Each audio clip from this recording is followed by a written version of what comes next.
Infertility চিকিৎসার একটা advance ধাপ হচ্ছে আইইউআই, আর এর পরবর্তী ধাপ হচ্ছে আইভিএফ।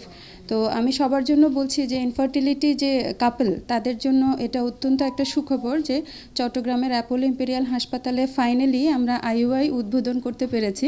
তো এই প্রজেক্টের কাজটা আসলে শুরু করেছিলাম প্রায় 2 বছর আগে 2020-তে, আমার এখনও মনে পড়ে। তারপর বিভিন্ন বাধা বিপত্তি পার হয়ে যাই হোক আজকে আমরা সফলভাবে এটা শুরু করতে পেরেছি। তো আমি ইনফার্টিলিটি কাপলদের উদ্দেশ্যে বলছি যে আমাদের প্রথম ধাপটা থাকে যে শুধুমাত্র আমরা চেষ্টা করি যে মেল পার্টনার বা ফিমেল পার্টনারের মধ্যে কোথায় অসুবিধাটা আছে।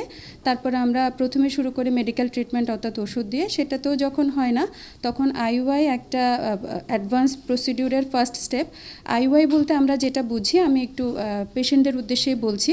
আইইউআইতে একটা ন্যূনতম খরচ, এটা আইভিএফ না। আইভিএফে যেমন আমরা জানি যে 4-5 লাখ টাকা লাগে, আইইউআইতে একটা 15 থেকে 20 বা 25 হাজার টাকার মধ্যে প্রসিডিউরটা হয়ে যায়।